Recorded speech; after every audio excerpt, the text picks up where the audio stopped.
प्रेम से बोलिए श्री सद्गुरुदेव जी महाराज की जय। परम पिता परमेश्वर की जय। आनंद कंद लीलाधारी कल की अवतारी प्रभु सदानंद भगवान की जय। यस्य भाषा विभातिदं सर्वं सदात्मकं सर्वाधारं सदानन्दं परमात्मानं तं हरिं भजे। ज्ञानमूलं प्रभो प्राप्ति पूजामूलं प्रभो पादुका मंत्रमूलं प्रभु वाक्यमे मोक्षमूलं प्रभु कृपा। प्रेम से बोलिए श्री सद्गुरुदेव जी महाराज की जय। परम पिता परमेश्वर की जय। प्रेम से बोलिए भगवान विष्णु जी महाराज की जय। प्रेम से बोलिए भगवान रामचंद्र जी महाराज की जय। प्रेम से बोलिए भगवान कृष्णचंद्र जी महाराज की जय। प्रेम से बोलिए आनंद कंद लीलाधारी कल की अवतारी प्रभु सदानंद भगवान की जय। सद्भावी भगवत प्रेमी धर्म प्रेमी एवं सत्यान्वेषी जिज्ञासु बंधुओं, आज हम लोग भगवत चर्चा अंतर्गत श्री कृष्ण प्रणामी संप्रदाय के विषय में चर्चा करेंगे। भगवान श्री कृष्ण जी के नाम पर समाज में एक श्री कृष्ण प्रणामी संप्रदाय है जो सत्य सनातन धर्म के प्रतिकूल असत्य एवं भ्रामक बातें समाज में फैलाकर वास्तविक सत्य ज्ञान से लोगों को भटकाकर अपने असत्यमूलक अज्ञान में फंसा रहा है। इस संप्रदाय के असत्यमूलक सभी अनर्गल बातें उल्लेख न करके कुछ अनर्गल बातें इस संप्रदाय के पुस्तकों के आधार पर निम्न प्रकार से वर्णन किया जा रहा है। धर्म प्रेमी बंधुजन उन बातों पर सावधानी पूर्वक विचार करेंगे। पहली अनर्गल बकवास वाली बात, भारत के भुजनगर में रहने वाले हरिदास ने देवचंद्र को मंत्र देकर शिष्य बनाए और बाल मुकुंद श्री कृष्ण जी का मूर्ति पूजा करने को कहा। एक बार मूर्ति गायब हुई। उधर हरिदास को आकाशवाणी हुआ कि देवचंद्र अखंड अविनाशी ब्रह्मांड नायक श्री श्याम जी के अंश स्वरूप होने के कारण देवचंद्र को मेरी पूजा नहीं करनी चाहिए, बल्कि मुझे उनकी पूजा करनी चाहिए। सद्भावी बंधुजन, अब इन बातों पर ठीक से ध्यान दीजिए तो यह कितनी बड़ी अनर्गल बकवास है। यह हम लोगों के सद्ग्रंथ एवं ज्ञान के बिल्कुल ही प्रतिकूल असत्य बात है। यदि देवचंद्र को श्री श्याम जी यानी श्री कृष्ण जी के अंश स्वरूप ही माना जाए तो भी पूर्ण ब्रह्म परमात्मा रूप बाल मुकुंद श्री कृष्ण जी से क्या देवचंद्र बड़े हो गए? कदापि बड़े नहीं हुए, क्योंकि अंश कभी भी अंशी अर्थात पूर्ण से बड़ा नहीं होता। अतः देवचंद्र जी द्वारा पूजित बाल मुकुंद श्री कृष्ण जी की मूर्ति गायब होकर हरिदास को आकाशवाणी द्वारा देवचंद्र को मेरी पूजा नहीं करनी चाहिए, बल्कि मुझे उनकी पूजा करनी चाहिए कहकर बोली हुई बात क्या स्वीकारा जा सकता है? कदापि स्वीकार नहीं किया जा सकता। ऐसी बात पूर्ण ब्रह्म परमात्मा रूप बाल मुकुंद श्री कृष्ण जी ने कहकर श्री कृष्ण प्रणामी वालों द्वारा प्रचार प्रसार करना क्या बिल्कुल ही भ्रामक मिथ्या असत्य अज्ञानता एवं पाखंड युक्त बात नहीं है? श्री कृष्ण प्रणामी संप्रदाय वालों की दूसरी अनर्गल बकवास वाली बात यह है कि बाल्यकाल 11 साल 52 दिन कि आयु वाले श्री कृष्ण जी मात्र ही पूर्ण ब्रह्म परमात्मा के अवतार, शेष जीवन में विष्णु अवतार। सद्भावी बंधुजन, भगवान श्री कृष्ण जी द्वारा श्रीमद् भगवद गीता अध्याय 7 श्लोक संख्या 2 में कहे अनुसार पूर्ण एवं अशेष तथा अध्याय 13 श्लोक संख्या 11 में बताए अनुसार के तत्व ज्ञान से रहित बिल्कुल ही अज्ञानी ये कृष्ण प्रणामी वालों को परम ब्रह्म परमात्मा का अवतार संबंधी बात को भी जानकारी नहीं है। इन लोगों को जानना चाहिए कि विष्णु जी का अवतार नहीं होता, साकार शरीर का अवतार होने की बात नहीं होती। अवतार तो निराकार परम तत्व परमात्मा का होता है। स्वयं विष्णु जी परम तत्व परमात्मा के अवतार हैं। जितने ब्रह्मांड हैं उतने ही त्रिदेव ब्रह्मा विष्णु महेश हैं। इस ब्रह्मांड के विष्णु जी के शरीर को सत्य युग में परम तत्व परमात्मा ने धारण कर अवतरित होने के कारण इस ब्रह्मांड के विष्णु जी अन्य ब्रह्मांड के सामान्य देव विष्णु जैसे न कहलाकर महाविष्णु भगवान विष्णु कहलाते हैं। इसी प्रकार त्रेता युग में श्री राम जी एवं द्वापर युग में श्री कृष्ण जी में सत्ययुगीन श्री विष्णु जी पूर्ण अथवा अंश रूप में अवतरित न होकर विष्णु जी में जो परम तत्व परमात्मा पूर्ण रूप से अवतरित होकर क्रियाशील हुआ था, वही परम तत्व परमात्मा श्री राम जी एवं श्री कृष्ण जी के शरीर में भी पूर्ण रूप से अवतरित होकर क्रियाशील था। परम तत्व परमात्मा परमेश्वर परम ब्रह्म भगवान सदा सर्वदा एक ही हैं और वही 4 युग सत्य त्रेता द्वापर कली में 4 बार 4 शरीर धारण कर पूर्ण रूप से अवतरित होते हैं, जिसको भगवान का पूर्णावतार कहते हैं।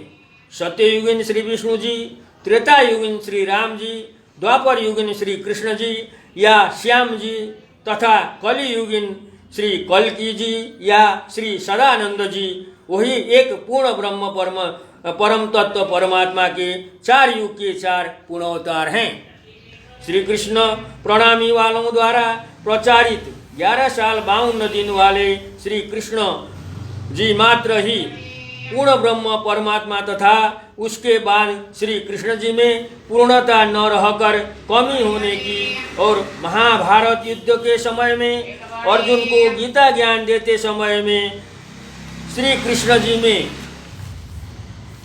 पूर्ण ब्रह्म ही उतरकर ज्ञान दिए जाने की और फिर श्री कृष्ण जी की पूर्णता में कमी होने की बात इन लोगों की बिल्कुल ही अज्ञानता एवं मूर्खतापूर्ण बकवास के अलावा और कुछ नहीं है।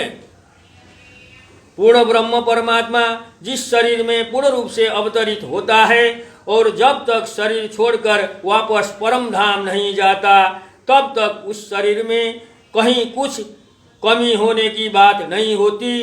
परमात्मा परमेश्वर परम ब्रह्म भगवान के पूर्णावतार वाला शरीर में बाल्य युवा एवं वृद्धावस्था अनुसार अन्य सामान्य मनुष्य के जैसा क्षमता शक्ति में वृद्धि या कमी होने की बात नहीं होती। उसमें हर अवस्था में सर्वशक्तिमत्ता एवं सर्वज्ञता सदा सर्वदा पूर्ण रूप से कायम रहता है। कम अधिक होने की बात नहीं होती। सद्भावी बंधुओं, कृष्ण प्रणामी वालों की तीसरी अनर्गल बात देखिए।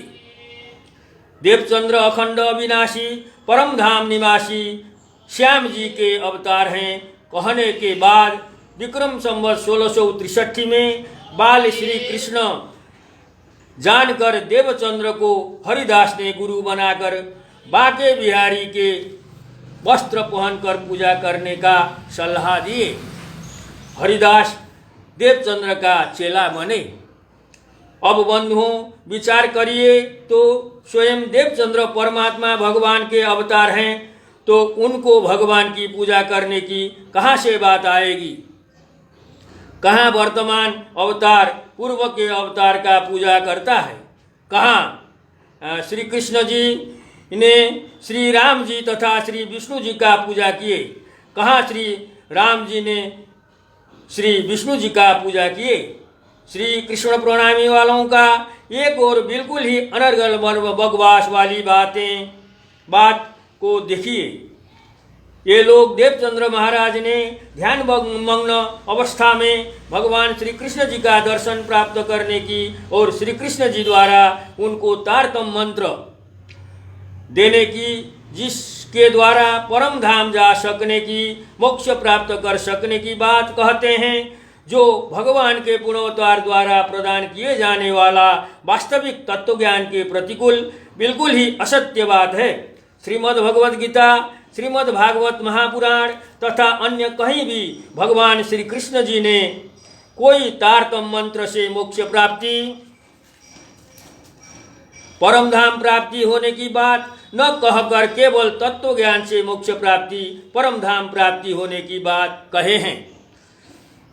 प्रमाण स्वरूप श्रीमद् भगवद गीता के इन श्लोकों को देखें। जन्म कर्म च मे दिव्य मेवं यो वेत्ति तत्त्वतः त्यक्त्वा देहम पुनर्जन्म नैति मामेति सोऽर्जुन। श्रीमद् भगवद गीता अध्याय 4 श्लोक संख्या 9। भावार्थ: भगवान श्री कृष्ण जी अर्जुन से कहते हैं, हे अर्जुन, मेरे जन्म और कर्म दिव्य अर्थात निर्मल और अलौकिक हैं। इस प्रकार जो मनुष्य मुझे तत्व से जान लेता है वह शरीर त्याग कर फिर जन्म को प्राप्त नहीं होता, किंतु मुझे ही प्राप्त होता है। श्रीमद् भगवद गीता अध्याय 4 श्लोक संख्या 9। भक्त्या माम अभिजानाति यावान्यश्चास्मि तत्त्वतः ततो माम तत्त्वतो ज्ञात्वा विशते तदनन्तरम्। श्रीमद् भगवद गीता अध्याय 18 श्लोक संख्या 55। भावार्थ: भगवान श्री कृष्ण जी अर्जुन से कहते हैं, उस भक्ति के द्वारा वह मुझ परमात्मा को मैं जो हूँ और जितना हूँ ठीक वैसा का वैसा तत्व से जान लेता है तथा अनन्य भक्ति से मुझको तत्व से जानकर तत्काल ही मुझ में प्रविष्ट हो जाता है। श्रीमद् भगवद गीता अध्याय 18 श्लोक संख्या 55।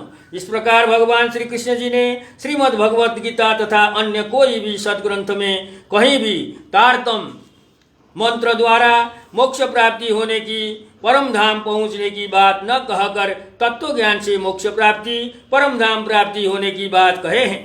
भगवान श्री राम जी ने भी रामायण तथा अन्य कोई भी ग्रंथों में तारतम मंत्र से मोक्ष प्राप्ति, परम धाम प्राप्ति होने की बात न कहकर तत्व ज्ञान से ही कहे हैं और अपने समर्पित शरणागत भक्त सेवकों हनुमान, लक्ष्मण, सबरी को तत्व ज्ञान प्रदान की गई बात रामायण में उल्लिखित है।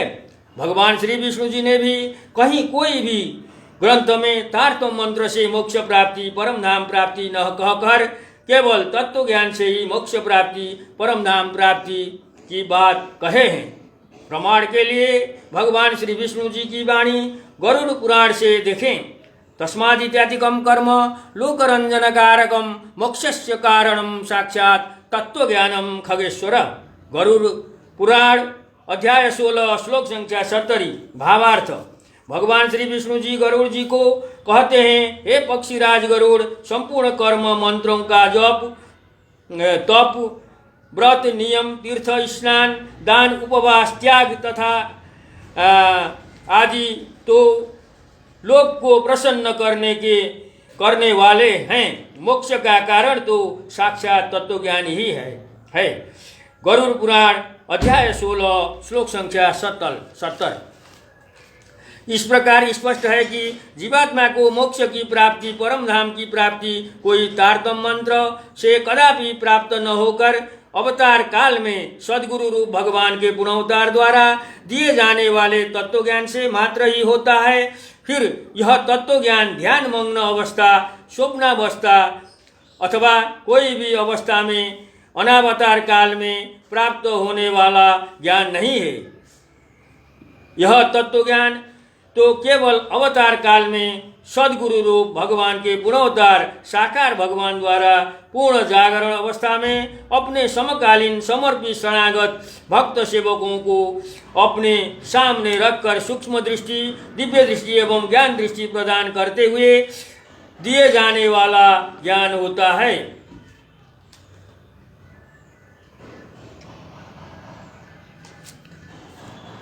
सदग्रंथों में तत्व ज्ञान प्राप्त करने वाले नारद, गरुड़, हनुमान, लक्ष्मण, सबरी, उद्धव आदि किसी ने भी ध्यानमग्न अवस्था, स्वप्नावस्था जैसे कोई भी अवस्था में तत्व ज्ञान प्राप्त न करके पूर्ण जागरण अवस्था में सद्गुरु रूप भगवान श्री विष्णु जी, सद्गुरु रूप भगवान श्री राम जी एवं सद्गुरु रूप भगवान श्री कृष्ण जी से उनके अवतार काल में तत्व ज्ञान प्राप्त करने की बात स्पष्ट रूप से उल्लेख है।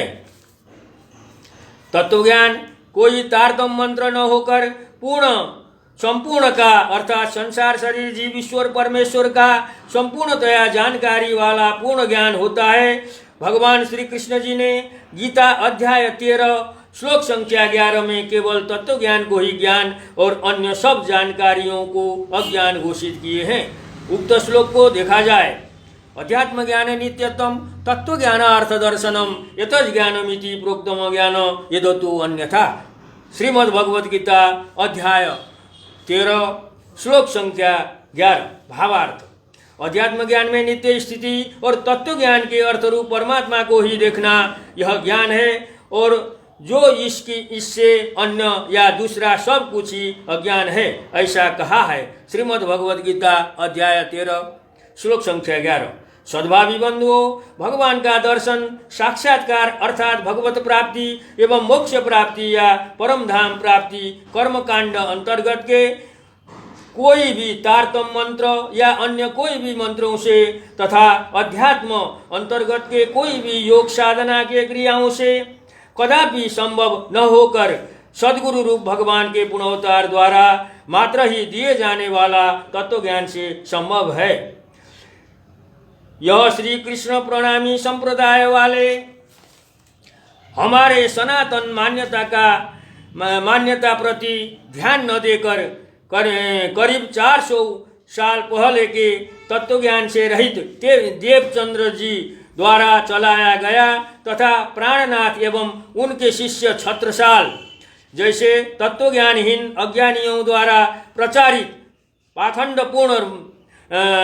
पाखंड रूप भ्रामक मिथ्या असत्य मत समाज में प्रचार प्रसार कर जन समाज को असत्य मार्ग में चला रहे हैं, बिल्कुल अधर्मयुक्त अनुचित कार्य है।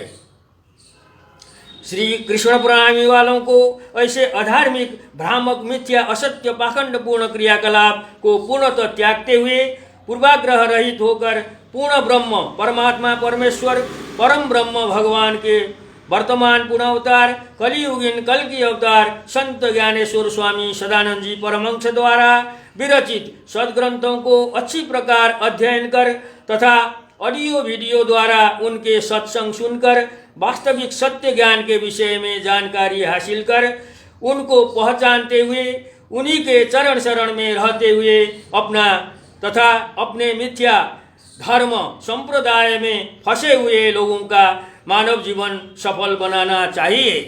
सद्भावी बंधुओं, आज का भगवत चर्चा इतना ही। जय प्रभु सदानंद जी। प्रेम से बोलिए श्री सद्गुरुदेव जी महाराज की जय। परमपिता परमेश्वर की जय। आनंद कंद लीलाधारी कल की अवतारी प्रभु सदानंद भगवान की जय। सबको जय प्रभु सदानंद।